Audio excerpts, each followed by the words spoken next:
అప్పుల బాధలు వెంటాడుతున్నాయా? అయితే 6 JVR వారి జాతిరత్నాలు ధరించండి. హాయ్ హలో నమస్తే, వెల్కమ్ టు మనం టీవీ.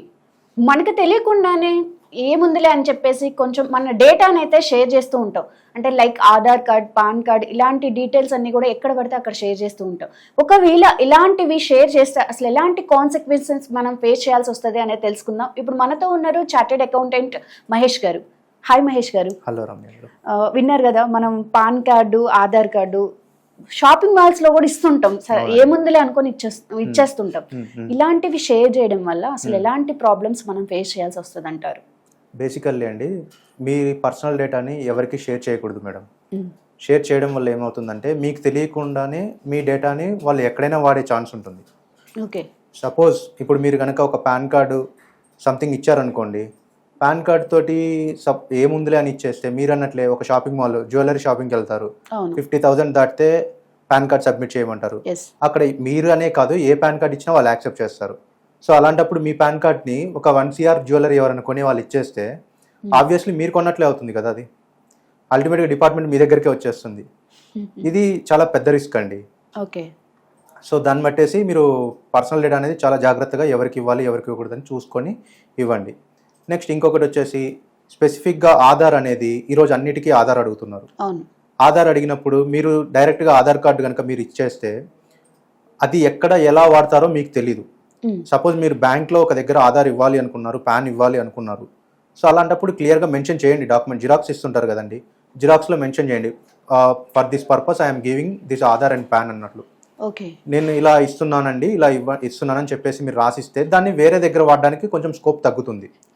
స్పెసిఫిక్గా ఆధార్కి ఎందుకు అంటే ఆధార్కి మాస్క్డ్ ఆధార్ అని చెప్పేసి కొత్తగా గవర్నమెంట్ తీసుకొచ్చింది. అది సో మాస్క్డ్ ఆధార్లో మీకు నార్మల్గా ఆధార్లో 12 డిజిట్స్ ఉంటుంది కదా, మాస్క్డ్ ఆధార్లో ఫస్ట్ 8 డిజిట్స్ మార్కుడ్ ఉంటుందండి. అంటే XXXX అని ఉంటుంది, లాస్ట్ 4 డిజిట్స్ మాత్రమే విజిబిలిటీ వస్తుంది. సో అది కూడా అన్ని చోట్ల యాక్సెప్ట్ చేస్తారు మీకు ఐడి ప్రూఫ్ కింద అదంతా. సో డాక్యుమెంట్ అనేది అది మీ డేటా అనేది పర్సనల్ డేటా మాక్సిమం వెళ్ళదు, కొంచెం రిస్క్ తక్కువ. ఓకే, ఇప్పుడు ఆధార్ పాన్ విషయం పక్కన పెట్టుకుంటే మనకి ఆధార్ ఇచ్చేటప్పుడు వాళ్ళు దేనికైనా యూజ్ చేసినా కానీ ఆధార్ ఓటీపీ అనేది ఉంటుంది కదా, అది మన మొబైల్కే వస్తుంది కదా. సో ప్రాబ్లం ఏముందంటారు? ఆధార్ ఓటీపీ మొబైల్కి వచ్చినా కానీ అండి, డేటా అనేది ఇప్పుడు డార్క్ వెబ్ అనేది ఒకటి నడుస్తుందండి. డార్క్ వెబ్లో మీ డేటా అనేది అక్కడ అమ్మేస్తుంటారు. సో నార్మల్ ఓటీపీ కాకుండా వేరే అథెంటికేషన్స్ ఉంటుంది, అదర్ దెన్ అథెంటికేషన్ జరిగే పనులు కొన్ని ఉంటాయి. అలాంటి వాటిల్లో వాడడానికి ఛాన్స్ ఉంటుంది మళ్ళీ. ఓకే, ఇవి ఎలా అంటే అండి, మనకు తెలియకుండానే మన డేటా అనేది ఎక్కడెక్కడికో వెళ్ళిపోతుంది. సో దాంట్లో మనము ప్రాబ్లం ఫేస్ చేయకూడదు అనుకుంటే మన జాగ్రత్తలో మనం ఉండాలి. ఓకే, ఇప్పుడు అడుగుతుంటారు మరి కంపల్సరీగా మాకు పాన్ కావాలి, ఆధార్ కావాలి అని చెప్తుంటారు. సో ఆ టైంలో మనం వేరే ఆప్షన్ కూడా మన దగ్గర ఉండదు కదా. ఉండదు కదా అంటే అండి, కొన్ని కేసెస్లో వేరే అదర్ ఐడీస్ ఇవ్వచ్చు. సపోజ్ డ్రైవింగ్ లైసెన్స్ కానీ ఇలాంటివి ఇస్తే కొంచెం తక్కువ వాడేది ఉంటుంది. సో మీ అదర్ ఐడి కార్డ్ ఏదైనా గవర్నమెంట్ ఐడి కార్డు ఇచ్చేస్తుంటే సరిపోతుంది. పాన్ ఆధార్ ఎందుకంటే చాలా వాటికి లింక్ అవుతుందండి. ఇప్పుడు ఆధార్ తోటి మీకు ప్రతిదీ లింక్ అయి ఉంటుంది. మీరు ఆధార్ కనుక ఇస్తే మీ డేటా అంతా తెలిసిపోతుంది, మీరు ఎక్కడ ఉన్నారు, ఏంటి, మీ ఎడ్యుకేషన్ ఏంటి, ఈ డీటెయిల్స్ అన్నీ ఆల్మోస్ట్ తెలిసిపోతుంది.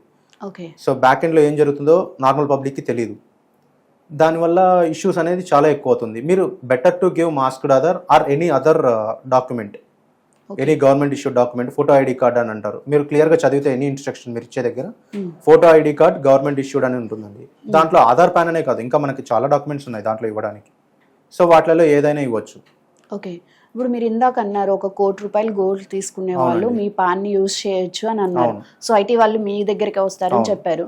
అంటే ఇప్పుడు పాన్ అంటే వాళ్ళు క్వశ్చన్ చేయరా షాప్ సైడ్ నుండి, మీరు ఎవరి పాన్ ఇది అనేది క్వశ్చనింగ్ ఉండదంటారా? అంటే ఒక పర్సన్ పెద్ద బడ్జెట్ కదా, క్రాస్ వెరిఫికేషన్ చేసుకోరంటారా? అంటే ఇక్కడ 2 రకాలండి. ఇప్పుడు పాన్ వెరిఫికేషన్ అంటే ఇప్పుడు వాళ్ళకి కావాల్సింది ఒక డాక్యుమెంట్. సేల్ అయితే వదులుకోరు, ఎవరు కూడా వదులుకోరు సేల్. సో ఒకవేళ వాళ్ళు కూడా కుమ్మక్కై చేసుకుంటే, ఈవెన్ ఇట్లా చేసే వాళ్ళకి వాళ్ళు కుమ్మక్కై చేసుకున్నారు అనుకోండి సపోజ్, అలాంటప్పుడు మీకు ఆ క్వశ్చన్ ఎదురవ్వదండి. ఇంకా ఆ క్వశ్చన్ ఎదురవ్వదు కదా. ఈ మధ్య కాలంలో వింటూ ఉన్నాం కూడా మనం, డేటా సేల్ బాగా అవుతుంది. అవునండి. అంటే ఈ పాన్, ఆధార్ ఇవి కూడా డేటాని అమ్మేస్తుంటారంటారా? ఖచ్చితంగా అండి. ఇప్పుడు డార్క్ వెబ్ అనేది దాంట్లో చాలా డేటా అమ్మేస్తున్నారు. పాన్ కార్డులు, Aadhaar card, credit cards, debit cards, ఈ డేటా అంతా వెళ్ళిపోతుంది మీకు. నార్మల్గా ఇప్పుడు మీకు ఎక్స్ కానీ ఇలా ఫాలో అవుతే సోషల్ మీడియా, వాటిల్లో జస్ట్ ఇన్ఫర్మేషన్ పెట్టేస్తుంటారు. అంటే నా క్రెడిట్ కార్డ్ ఇది, ఈ మీరు కావాలంటే ఓటీపీ చెప్పండి అని చెప్పేసి. సో వాళ్ళు కొంచెం ట్రాప్ లాగా ఉంటుంది అదంతా కూడా. Okay, yes. ఇప్పుడు నా పాన్ ఉంది, ఎవరైనా యూజ్ చేసి ఎక్కడైనా ఏదైనా కొన్నారనుకోండి, మీరు ఐటీ వాళ్ళు మన దగ్గరకు వస్తే నేను చెప్తాను నాకు అసలు ఏ ఇన్కమ్ లేదు, ఇది ఎవరో మిస్యూజ్ చేశారు అన్నప్పుడు అలాంటి టైంలో నేను ప్రాబ్లం ఫేస్ చేయకుండా సైడ్ అయ్యే అవకాశం ఉందంటారా? స్పెసిఫిక్గా పాన్ గురించి చెప్తా అండి. పాన్ అనేది చాలా ఇంపార్టెంట్ డాక్యుమెంట్. ఇండియాలో ఒక పర్సన్కి ఒక ఆధారు, ఒక పాన్, ఒకటే పాన్ కార్డు ఉంటుంది. More than one pan card ఉండకూడదు యాజ్ పర్ డిపార్ట్మెంట్ కూడా. సో మీకున్న ఆధార్ కూడా దీన్ని లింక్ చేసేస్తారు పాన్ ని. సో సెకండ్ పాన్ కార్డ్ తీసుకోవడానికి లేదు. సో దీనివల్ల ఏం జరుగుతుందంటే ప్రతిదీ మీరే రెస్పాన్సిబుల్ పాన్ తోటి. పాన్ కార్డ్ ఏంటంటే మీరు ఎక్కడ ఇన్ఫర్మేషన్ ఇచ్చినా గానీ ఆ ఇన్ఫర్మేషన్ ఇన్కమ్ ట్యాక్స్ డిపార్ట్మెంట్కి వెళ్ళిపోతుంది. స్పెసిఫిక్ గా పాన్ మీనింగ్ ఏంటంటే permanent account number, PAN. So దీని మీనింగ్ ఏంటంటే ఇన్కమ్ ట్యాక్స్ డిపార్ట్మెంట్ వాళ్ళు మీకు ఒక అకౌంట్ ఇచ్చేసారు ఆల్రెడీ. అకౌంట్ నెంబర్ మీ దగ్గర ఉన్న పాన్ అనేది, మీరు దాన్ని యూజ్ చేసుకొని ఏం చేసినా గానీ ఆ అకౌంట్ లో పడ్డట్టే. మీ డేటా అంతా ఆ అకౌంట్ లో ఉంటుంది, ఆ ఇన్ఫర్మేషన్ అంతా. సపోజ్ మీరు ఇప్పుడు క్రెడిట్ కార్డ్ అప్లై చేస్తున్నారు, పాన్ కార్డ్ కావాలి. లేదు ఏదైనా జాబ్ చేస్తున్నారు, బిజినెస్ చేస్తున్నారు, కంపల్సరీ మీ పాన్ అడుగుతారు TDS పర్పస్ కి వాటికి.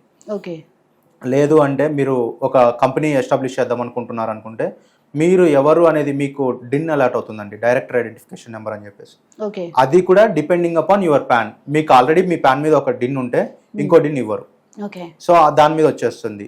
దాని తర్వాతకి మీది ఎక్కడైనా సరే అమౌంట్ క్యాష్ డిపాజిట్ చేయాలన్నా, ఎక్కడ చేయాలన్నా కానీ ఖచ్చితంగా పాన్ కార్డ్ అయితే అడుగుతుంటారు.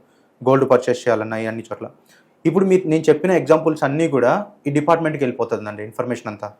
సపోజ్ మీకు తెలిసి చేసినా తెలియకుండా చేసినా కానీ మీ ఇన్ఫర్మేషన్ డిపార్ట్మెంట్కి వెళ్ళినప్పుడు మీరు రెస్పాన్సిబుల్ ఉంటుండ్రు. ఇక్కడ మనకి డిపార్ట్మెంట్ వాళ్ళు ఏం చెప్తారంటే బర్డెన్ ఆఫ్ ప్రూఫ్, అంటే అది మీది కాదు, మీదా కాదా అనేది ప్రూఫ్ చేసుకోవాల్సింది బాధ్యత మీదే.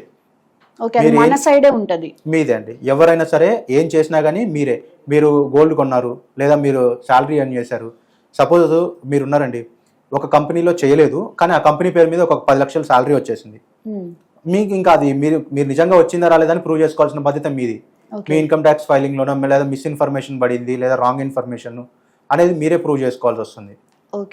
లేదు మీ పేరు మీద ఎవరైనా కార్ కొన్నారు, పాన్ కార్డ్ మీద ఇచ్చారు, ఇన్ కేస్ అవుతుంటుంది ఒక్కొక్కసారి మిస్ఇన్ఫర్మేషన్ అవుతుంటుంది, రాంగ్ అవుతుంటుంది, అది కూడా ప్రూవ్ చేసుకోవాల్సిన బాధ్యత మీదే. ఏం జరిగినా కానీ మీరే రెస్పాన్సిబుల్. సపోజ్ క్రెడిట్ కార్డ్ తీసుకున్నారు మీ పేరు మీద, మీకు అసలు ఐడియా కూడా లేదు. సో మీరు అది చెక్ చేసుకోవాల్సి వస్తుంది కంపల్సరీ. అసలు మీ పేరు మీద క్రెడిట్ కార్డ్ ఎందుకు ఉంది ఏంటి అనేది. చాలా మంది చదువుకున్న వాళ్ళు కూడా వాళ్ళకి ఏదైనా ఇష్యూ వచ్చినప్పుడు వెరిఫై చేసేటప్పుడు తప్పితే రిమైనింగ్ తెలియట్లేదు వాళ్ళకు డీటెయిల్స్. పాన్ ఆధార్ వేరే వాళ్ళకి ఇచ్చామనుకోండి, పొరపాటున వాళ్ళు మిస్యూజ్ చేస్తున్నారు అనేది మనకి తెలియదు కదా. ఎవరో ఎక్కడో ఇస్తుంటాం మనం, వాళ్ళు మిస్యూజ్ చేస్తారు అనేది మనకి తెలియదు. కానీ ఎలా తెలుసుకోవాలంటారు? దీనికి ఏంటంటే అండి గవర్నమెంట్ వాళ్ళే మనకు కొంచెం ఇన్ఫర్మేషన్ ఇస్తున్నారు. సో మీరు ఇన్కమ్ ట్యాక్స్ లాగిన్ అయితే మీకు AIS అని ఉంటుంది, యాన్యువల్ ఇన్ఫర్మేషన్ సిస్టమ్. 26 AS అని ఉంటుంది. సో ట్యాక్స్ క్రెడిట్ ఫామ్ అది. వీటిల్లో మీరు అంటే మీకు ఏ ఇన్కమ్ వచ్చింది, మీరు ఎక్కడెక్కడ యూజ్ చేశారనే ఇన్ఫర్మేషన్ మీకు కొంచెం ఐడియా వస్తుంది. అదే జనరల్ గా చెక్ చేసుకుంటూ ఉండండి. అట్లీస్ట్ ఇయర్లీ వన్స్ అయినా చెక్ చేసుకుంటూ ఉంటే మీ రిటర్న్ ఫైలింగ్ ఆ టైంలో సో మీకు ఒక ఐడియా వస్తుంది. లేదు అంటే GSTకి సపరేట్ గా ఒకటి ఉంటుందండి, సెర్చ్ బై పాన్ అని చెప్పేసి. ఎవరైనా మీ పేరు మీద GST రిజిస్ట్రేషన్ రాంగ్ తీసుకుంటే సో దానికి రాంగ్ రిజిస్ట్రేషన్ మీ పాన్ నెంబర్ యూజ్ చేసుకొని మీ పేరు మీద ఎన్ని GST రిజిస్ట్రేషన్స్ ఉన్నాయో చెక్ చేసుకోవచ్చు. అలా కాకుండా సపోజ్ ఎవరైనా మీ పేరు మీద మిమ్మల్ని డైరెక్టర్ చేసి వాళ్ళ కంపెనీలలో పెట్టారనుకోండి సపోజ్. సో అలాంటప్పుడు మీ పేరు గూగుల్లో కొట్టిన పక్కన డిన్ అని ఎంటర్ చేసిన మీ పేరు DIN. సపోజ్ రమ్య గారు ఉన్నారు, రమ్య డిన్ అని కొడితే మీకు మీ పేరు మీద డిన్ ఉంటే మీ పేరు మీద ఎన్ని కంపెనీస్ ఉన్నాయి అనేది గూగుల్ ఇన్ఫర్మేషన్ ఇస్తుంది. సో లేదు క్రెడిట్ కార్డ్స్ ఇలా వాడారనుకోండి, సో ఇప్పుడు ఫ్రీ క్రెడిట్ స్కోర్ చూసుకోవడానికి కొన్ని యాప్స్ ఉన్నాయి, కొన్ని వెబ్సైట్స్ ఉన్నాయి. సో వాటిలలో చూసుకున్నా మీకు ఇన్ఫర్మేషన్ వచ్చేస్తుంది. అంటే మీ పేరు మీద ఎన్ని క్రెడిట్ కార్డ్స్ ఉన్నాయి, ఎన్ని లోన్స్ ఉన్నాయి, సో ఏమన్నా డిఫాల్ట్ అయ్యారా, ఈ డీటెయిల్స్ అన్ని వచ్చేస్తుంటాయి. సో ప్రివెంటివ్ ఉండడం బెటర్ అండి అంతా. సో మీకు ఇన్ కేస్ మీకు ఒకవేళ ఎనీ టెక్నికల్ ఇష్యూస్ ఏమన్నా ఉంటే మీ నియర్ బై CA కాంటాక్ట్ అయినా వాళ్ళు హెల్ప్ చేస్తారు మీకు. రైట్. థ్యాంక్ యూ మహేష్ గారు. థ్యాంక్ యూ అండి.